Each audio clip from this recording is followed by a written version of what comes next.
الحمد لله وكفى والسلام على عباده الذين اصطفى أما بعد فأعوذ بالله من الشيطان الرجيم بسم الله الرحمن الرحيم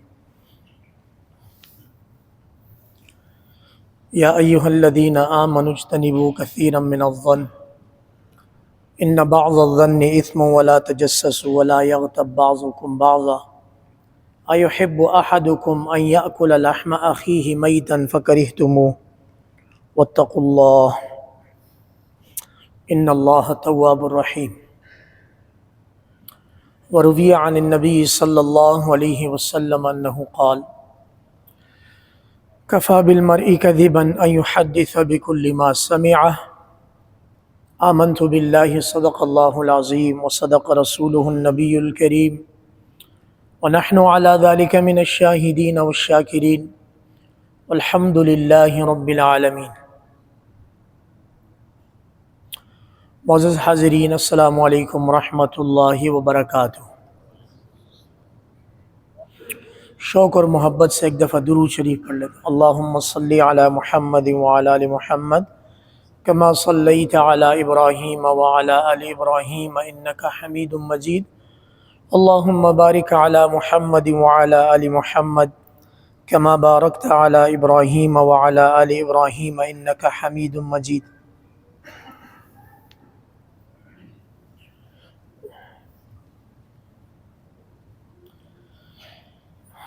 ہمارا دین اسلام جیسے شریعت کے معاملے میں اللہ اور اس کے رسول سے آگے بڑھنے سے منع فرماتا ہے، اسی طرح معاشرے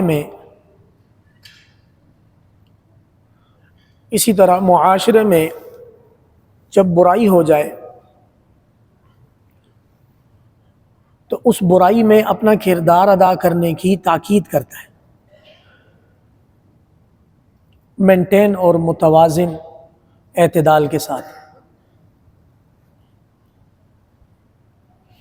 اتحاد بین المسلمین کی بات ہو، اتفاق کی بات ہو، یا روزمرہ معاشرے کا ٹیمپریچر ہو، اس میں دین اسلام کی تعلیمات روز اول سے ابد تک واضح ہے۔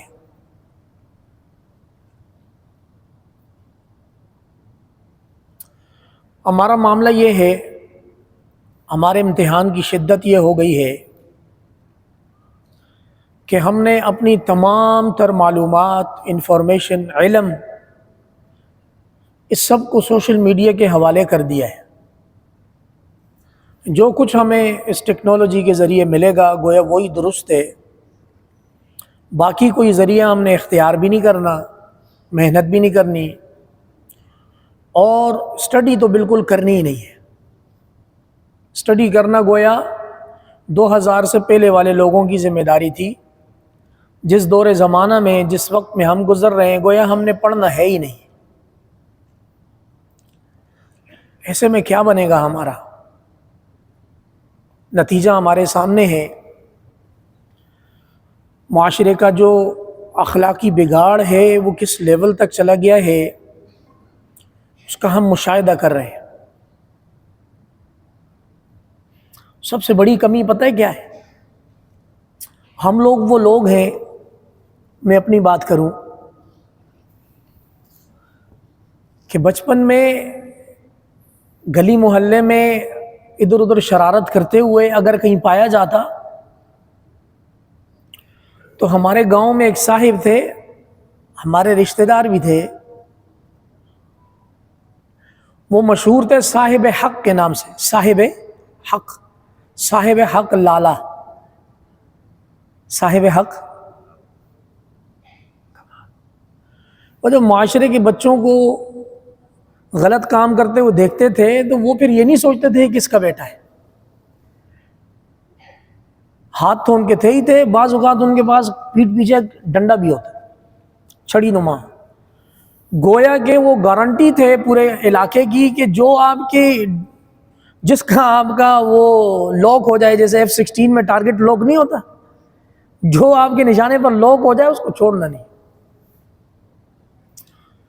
چنانچہ معاشرے میں ایک ادب کا، ایک سہمے ہوئے انداز کا، بڑے کی ادب احترام کا ایک لیول تھا. ہم ان کے سامنے کنچے نہیں کھیل سکتے تھے، اخروٹ نہیں کھیل سکتے تھے، کچھ بھی نہیں کر سکتے. ایون کہ ہمیں ان سے بچنے کے لیے گلیوں کے کناروں پر، نکڑ پر ہمیں پیرادار کھڑے کرنے پڑتے تھے. بھائی 2 بندے وہاں کھڑے ہو جاؤ، وہ آئے تو سیٹی بجانی ہے تاکہ ہم وہاں سے بھاگ جائیں. یہ لیول تھا ڈر کا. اور آج معاملہ یکسر مختلف ہے. آپ کسی دوسرے کے بچے کو سنجیدگی سے سمجھا بھی نہیں سکتے. نقصان ہمارے معاشرے کا ہو گیا. بڑی کی عزت نہ رہی اور چھوٹے پر شفقت کا ہاتھ پھیرنے والا کوئی بھی نہ رہا. کوئی کسی سے کیسے پیار کرے گا؟ ڈرے گا یار یہ بچہ شکایت نہ لگا دے. اللہ، رہی صحیح کسر ہماری سوشل میڈیا نے پوری کر دی، جھوٹ پر مبنی. اور اے آئی نے تو ہمارا کباڑا نکال دیا. کوئی بھی کام ہم نے کرنا ہو، اس کو چھوٹی سی آپ اس کو انسٹرکشن دے دیں، بھائی مجھے اس طرح کی پوسٹ بنا دیں، ایک دفعہ وہ سوشل میڈیا پر چڑھی، پھر اس کو آپ روک کے دکھا دیں، پھر اس کو آپ سائبر کرائم کی دھمکی بھی دیں، آپ اس کو FIA کی بھی دھمکی دیں، وہ پوسٹ اب رکنے والی نہیں ہے. اس سارے معاملے میں ہمیں بہت محتاط ہونا پڑے گا. قرآن مجید کی تعلیم یہ ہے کہ جس فیلڈ کے بارے میں آپ کو علم نہیں ہے، جس فیلڈ کے بارے میں آپ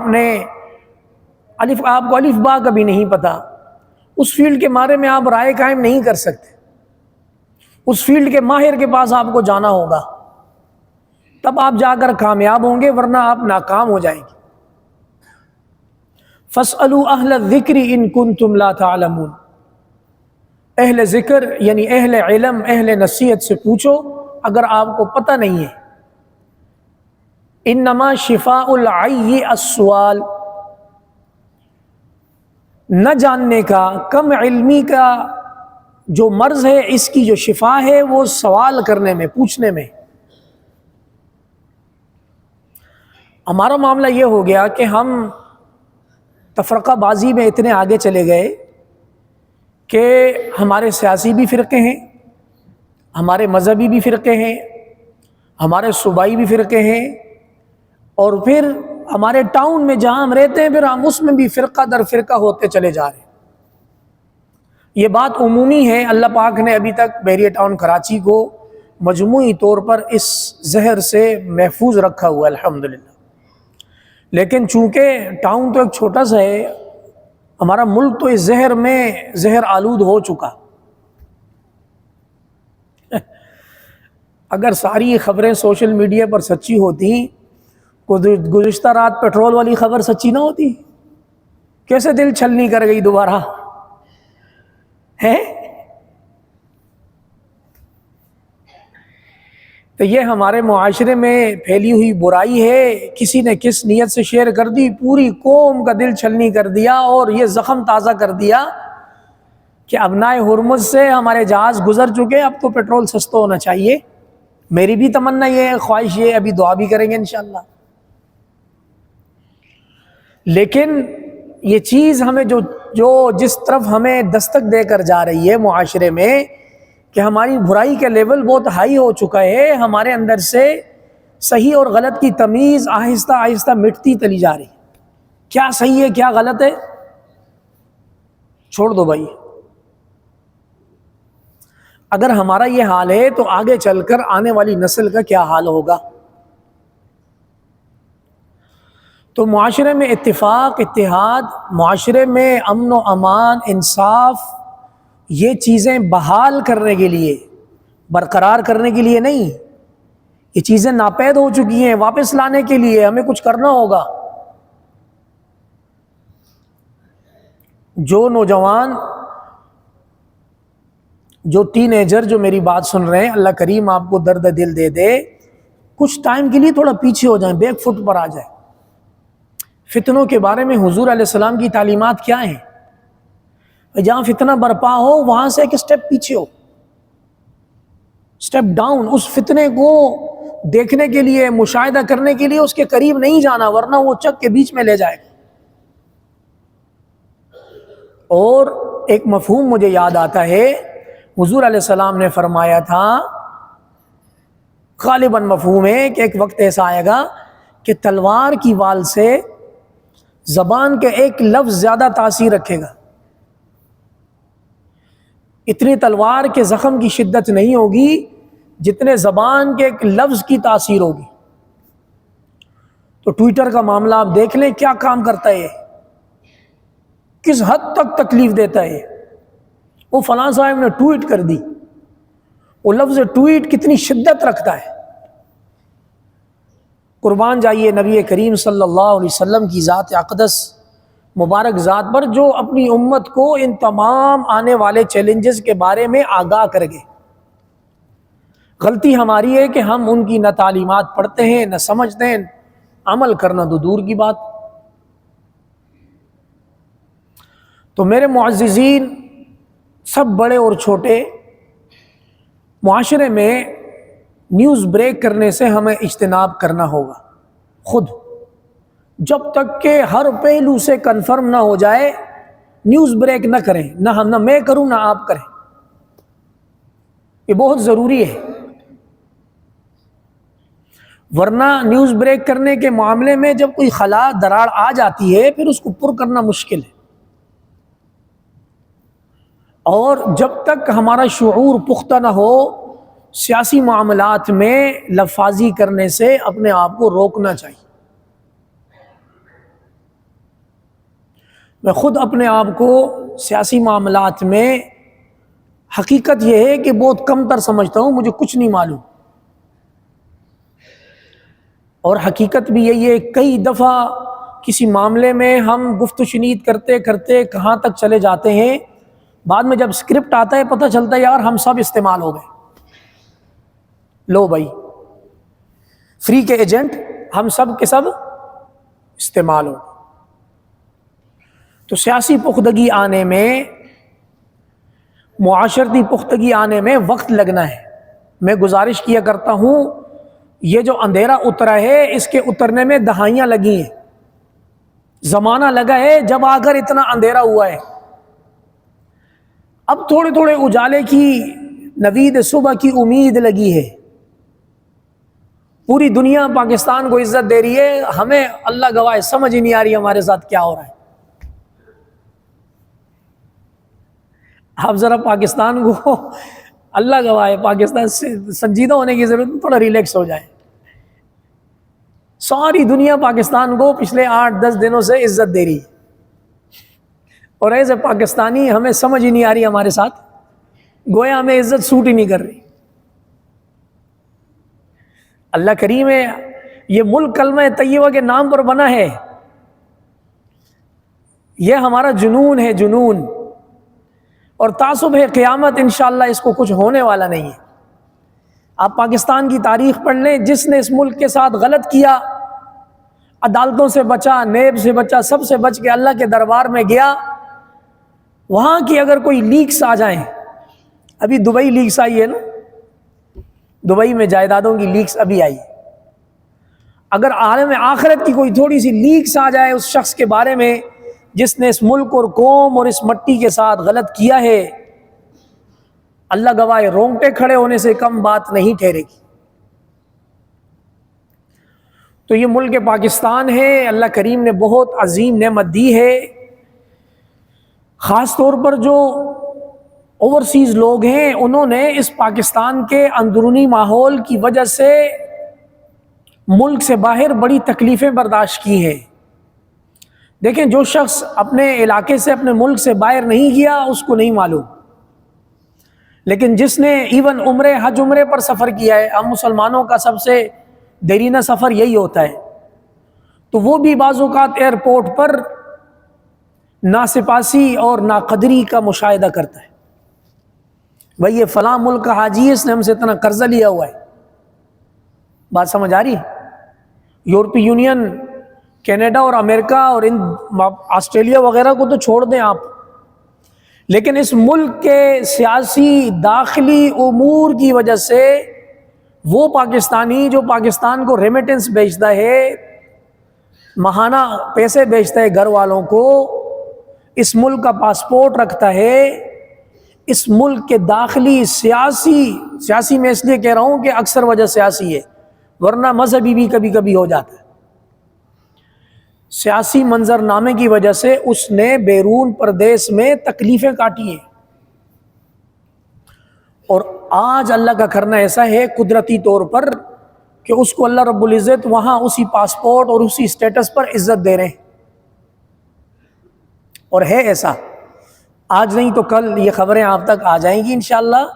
اللہ کریم اس ملک کو، اس معاشرے کو حقانیت پر اللہ پاک پروان بھی چڑھائے اور دوام عطا فرما دے، ہر چھوٹا بڑے کی عزت کرے، ہر بڑا چھوٹے پر شفقت والا ہاتھ رکھے، سب ہم اپنے ہیں۔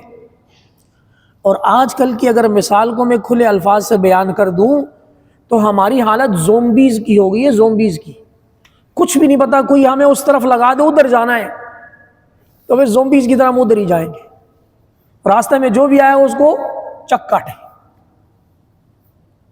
کیا ہو گیا بھائی؟ ہمارے استاذ محترم نے آخری درس حدیث میں ہمیں تاکید فرمائی کہ میرے بچوں، اور کچھ ہو نہ ہو، خیال کرنا جذبات میں کسی ایسی جگہ پر کھڑے نہ ہونا جہاں آپ کو کھڑے ہونے کی وجہ سے کوئی استعمال کر جائے۔ بہت گہری بات ہے اگر سمجھ آ جائے تو، کہ آپ کے ساتھ ایک عالم دین کا ٹھپا لگنے والا ہے، ایک آپ کو بیج اور آپ کو ٹائٹل مل رہا ہے کہ آپ مولوی صاحب ہیں، امام صاحب ہیں آپ، تو کہیں ایسی جگہ کھڑے بھی نہیں ہو جانا کہ جہاں کوئی کہے کہ یہ فلاں شخص ہماری طرف کھڑا ہے، انجانے میں استعمال نہ ہو جانا۔ اب ہمارے جو اندر نابالغ جذبات ہیں وہ روزمرہ کی زندگی میں کتنے استعمال ہوتے ہیں، ہمیں پتہ بھی نہیں ہوتا۔ حضور علیہ السلام کا فرمان، کفا بالمرء کذبا ان یحدث بکل ما سمع، ایک بندہ کا جھوٹا ہونا یا ایک بندے کے جھوٹے ہونے کے لیے اور کسی دلیل کی ضرورت نہیں، اتنی بات کافی ہے کہ جو وہ سنے وہ آگے معاشرے میں سناتا جائے، دلیل کا فلاں سے سنائے، دلیل فیس بک پہ پوسٹ لگی ہے، دلیل واٹس ایپ پر بریکنگ نیوز آئی ہے، اور جس نے بریکنگ نیوز دی ہے اس نے ڈیلیٹ فار ایوری ون کر دیا، اب آپ کہاں کھڑے؟ کچھ بھی نہیں آپ کے پاس۔ تو حضور علیہ السلام کے یہ فرمان اس معاشرے سے لے کر تعصب قیامت تک ہیں۔ اللہ کریم ہمیں شعور عطا فرما دے، ہم جس دلدل میں ہیں اللہ کریم اس دلدل سے ہمیں نکلنے کی اجازت اور عنایت عطا فرما۔ ایک اور حدیث کا مفہوم، جامع ترمذی کی یہ حدیث ہے، عبداللہ ابن مسعود رضی اللہ تعالیٰ عنہ اس کے راوی ہیں۔ مفہوم یہ ہے کہ بعض اوقات شیطان انسانی معاشرے میں انسان کی شکل میں آتا ہے، توجہ کے ساتھ، کوئی معاملہ چل رہا ہے، امن مذاکرات چل رہے ہیں، تیل کی قیمتیں کم اور بڑے ہونے کی معاملہ چل رہا ہے، مثلا لیٹسٹ نیوز یہی چل رہی ہے، اس سارے معاملے میں شیطان انسانی مجسم طریقے سے معاشرے کے بیچ میں آتا ہے اور کوئی خبر بول کر جاتا ہے، اور جس مجلس میں یہ کام ہوتا ہے اس مجلس کے شرکاء اس کی بات سن کر آگے اس کو لوگوں میں پھیلانا شروع کر دیتے ہیں۔ کوئی پوچھنے والا اس سے پوچھتا ہے آپ نے یہ اس خبر کی سورس کیا ہے، کہاں سے سنا ہے؟ تو وہ یہ کہتا ہے بیان کرنے والا کہ فلاں مجلس میں ایک شخص آیا تھا، اس کا نام مجھے معلوم نہیں، میں اس کا چہرہ جانتا ہوں، اس نے مجھے یہ بات بتائی ہے۔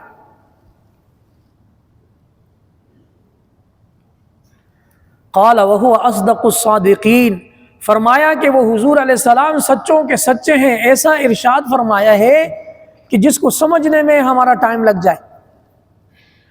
بات سمجھ آ رہی ہے گہرائی آپ کو؟